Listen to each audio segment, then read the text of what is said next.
Hello everyone, and welcome to Box Office Receipts. I'm your host Tyler Callahan, and after over a decade of waiting, the sequel to Avatar is out.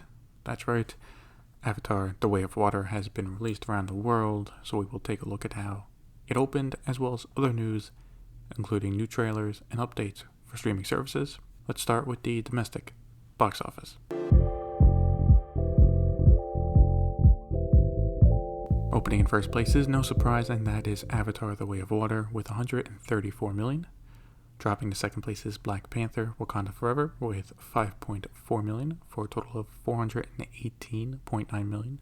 Third place was Violent Night with 5 million for a total of 34.9 million. Fourth place was Strange World with 2.2 million for a total of 33.8 million. And in fifth place was The Menu with 1.7 million for a total of 32.1 million. So Avatar actually came in under projections from analysts. They were expecting around 150 million for its opening weekend and maybe as high as 170. But that clearly didn't happen. But I don't think this is a cause for concern. Not yet anyway. First, Avatar is getting good word of mouth from audiences, and the holiday seasons is usually leggy. That, and thanks to a light schedule until February, means Avatar has a lot of time to earn its cash. Now, if it drops hard next week, then maybe it might be time to get a bit worried, but for now, let's see how it does by the end of the year. As for everything else, well, they dropped as expected, so can't really add anything there. In China, Avatar: The Way of Water had a solid opening, but not one as big as 20th Century and Disney were hoping for. It opened in first place with 56.7 million, which, considering the year the Chinese box office has had, is great. But this was expected to have a monster opening in normal times. Sadly, COVID cases keep rising all over the country, so between people getting sick and people staying home to try and not get it, we get a smaller than expected opening. Still, if the film was allowed to play longer than a few weeks in theaters, this could still finish with at least 200 million, which would make it one of the biggest films in China for the year. In second place was One Piece Film Red with 910,000 for a total of 21.6 million. Third place was Detective Conan with 320,000 for a total of 24.8 million. And fourth place was The Tipping Point with 140,000 for a total of 25.4 million. And in fifth place was Homecoming with 100,000 for a total of 235.7 million.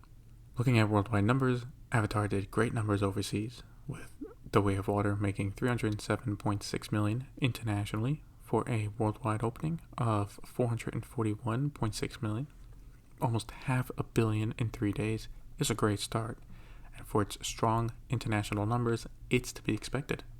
The first one did make most of its money overseas, so if it is to have a similar success, it will need to do that again. Black Panther: Wakanda Forever made another 3.8 million for a worldwide total of 786.5 million. While it's slow, it will hit 800 million worldwide. Violent Night made 2.3 million for a worldwide total of 55.1 million. And Puss in Boots: The Last Wish continues its international run before opening domestically, making 3.8 million for a total of 13.6 million. Moving away from the numbers, let's get into the news, and we'll start off with some sad news. This is an update to a death from earlier in the year, where one of the stars of Triangle of Sadness died suddenly, Charlbi Dean. It was confirmed this past week that she died due to sepsis after being exposed to bacteria. That is a terrible way to go, and I think it is a reminder to everyone, if you start to have symptoms similar to sepsis, please just go to the hospital. When sepsis hits, it hits fast, so time is of the essence.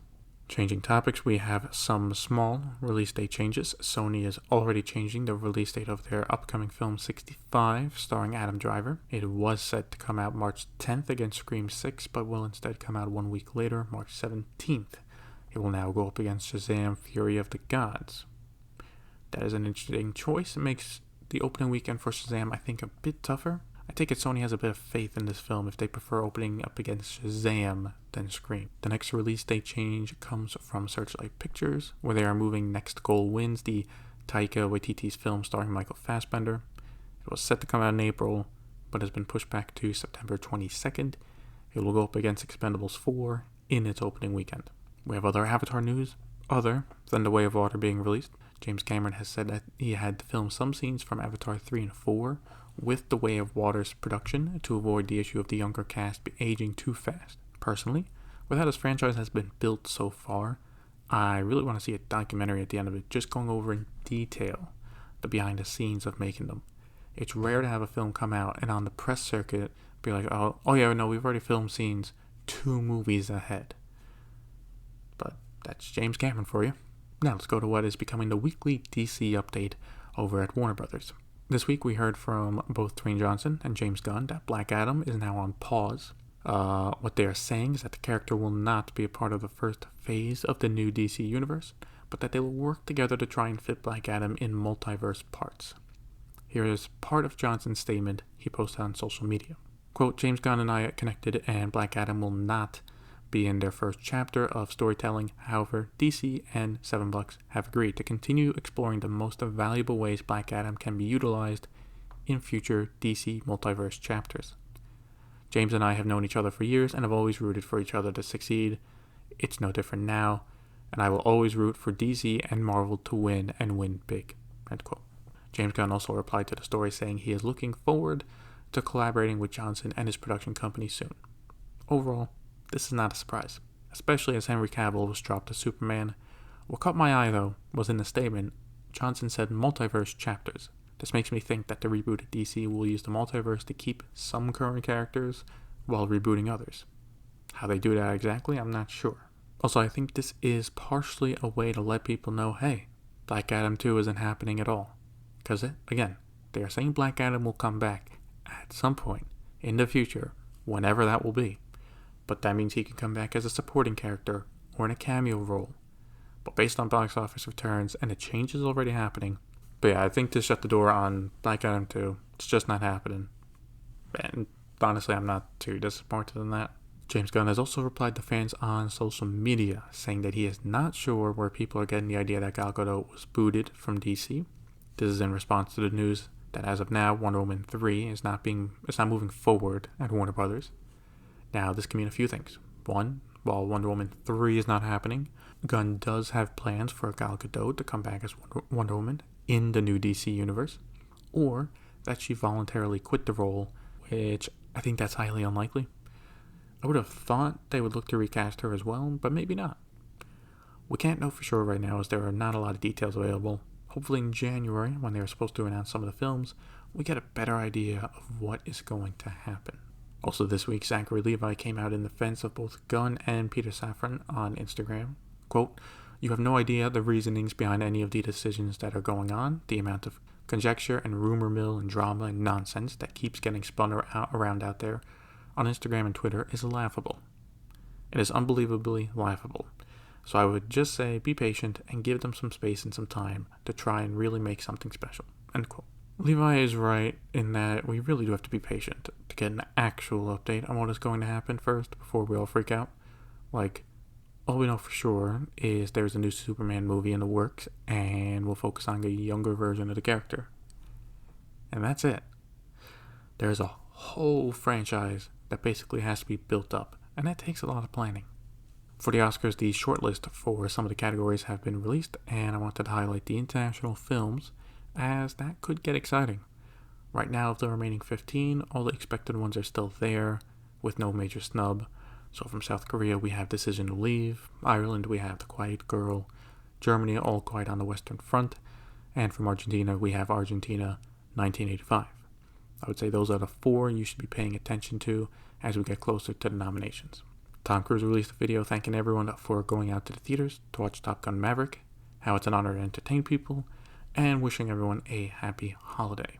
He said this while jumping out of a plane as he is filming for Mission Impossible Dead Reckoning. It's a cool video, and I'll leave a link to it in the show notes. This is an interesting story this week, but a federal judge has ruled that a lawsuit can move forward regarding people suing studios for false advertising. This all started when 2 people rented the Universal film Yesterday. It came out, I think, back in 2019. The issue was that they watched the trailer before renting the film. Okay, normal. And they noticed that Ana de Armas was in the trailer. They are both fans of the actress, so they rented the movie, except that she was not in it, as her scenes did not make the final cut. But they were used in the trailer to advertise the film. They then filed a class action lawsuit against Universal. The judge has ruled right now that the case can move forward to discovery, as that while Universal does have editorial and creative rights over how a trailer is made, the trailer itself is a commercial product meant to sell a movie, and based on the trailer for yesterday, people could expect that Ana de Armas would appear at some point in the film. What's crazy here is the class action lawsuit is looking for $5 million, which is insane. As for what this means for studios right now, nothing really. Again, this is going to discovery now, so it's going to be a while before any final decision comes from it. If anyone should worry, it would be Marvel Studios, as they love to have some scenes in the trailer to throw people off as to what happens in the film. I think one of the more famous ones of this is one of the Infinity War trailers, where you have the group shot of everyone running in the open field, right? You got Captain America, you got Hulk, right, who after the first battle, Hulk just never appeared, but he's there running with Black Widow. Everyone's like, that scene wasn't even close to happening in the film, but it's used to get people excited and, deviate from what's actually going to happen. Of course, I would prefer studios to not use scenes in a trailer or actors who parts get cut. I do understand it's hard not to, as things change all the time. When a trailer is normally released, 3 months out, 6 months out from a film, it's still in post-production and in editing, so things could change. Maybe 4 months before the movie comes out, they were going to have this scene in. 2 months later, they wrap up. It's not in it anymore. So, I would prefer them to only use scenes that they know will be in the film or actors who will be in the film. But it's a constant progress up until the month of release. So, and going back to Marvel movies, some Marvel movies, they joke about how, it's not done until the week of the premiere. So, everything can change. Also, the $5 million is stupid. Like, I know it's a class action, but come on.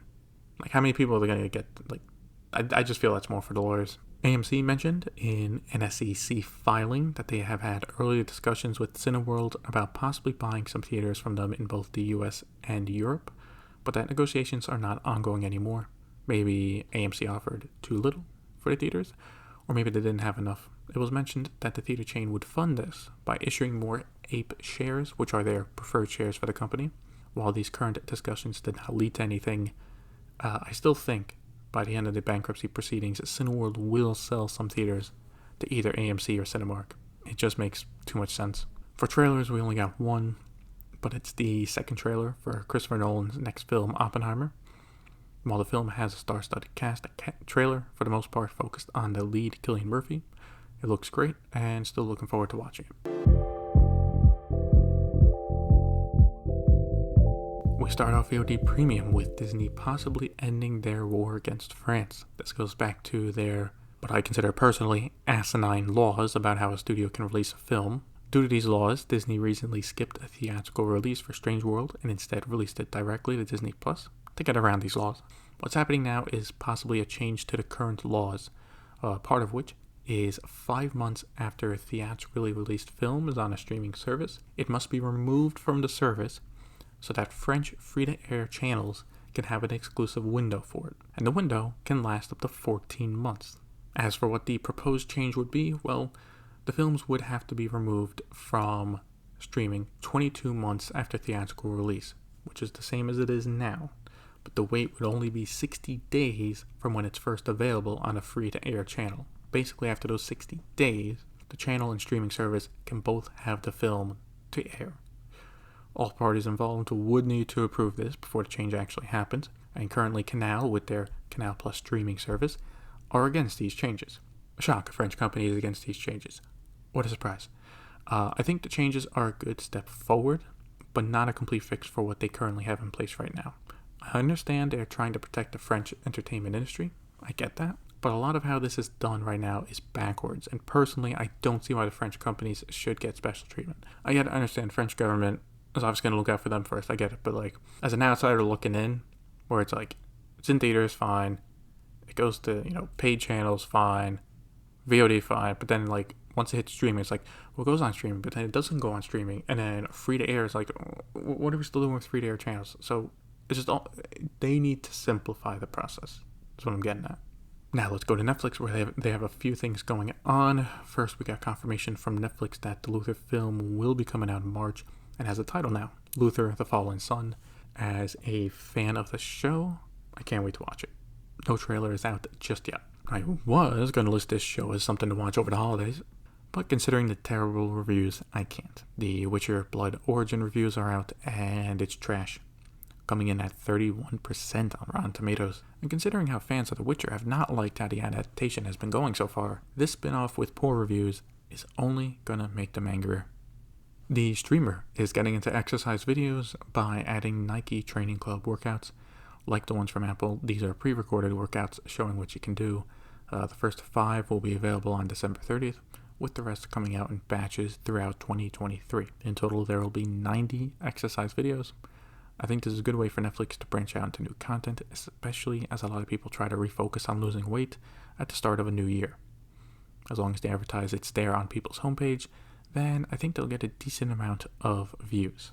According to Antenna, a research firm, in November, Netflix's ad tier plan was the least popular one in the United States, accounting for only 9% of new signups, and only 0.1% switched down to it. Netflix has come out and said that these numbers are not accurate, but they didn't release their own to correct them. Can't say I'm too surprised due to the limitations of the ad tier, like 720p and some content just not being available to watch. I think it'll pick up over time though, but specifically I think the plan will be more popular in other countries. Also, we got more confirmation that Wednesday is a hit. The past few weeks we have seen it on the Netflix top 10, and now Nielsen has released their numbers for the week it debuted. While it was only available for 5 of those 7 days, the show was watched 5.98 billion minutes, making it the second biggest of all time for a week. First place is still Stranger Things when the 4th season released, coming in at 7.2 billion. Just like how it has dominated the Netflix top 10, these numbers just confirm again that Netflix has another hit show on their hand. And for Paramount Plus, they confirmed that 1923 had the biggest premiere yet on a service, bringing in 7.4 million viewers for its debut episode. Should note that this also includes people who watched it on the Paramount Network channel on cable, though I would think the majority of people watching it are doing so via streaming. As for what to watch over the holidays, well, Top Gun Maverick is on Paramount Plus, Strange World is on Disney Plus, and of course there are films that have come out over the past few weeks, like The Banshee of Inisherin on HBO Max, and Spirited on Apple TV Plus. And that's it for this episode of Box Office Receipts. Thank you to everyone for listening, and I wish everyone has a happy holidays. You can follow me on Facebook and Twitter. Links to them are in the show notes. See you next time.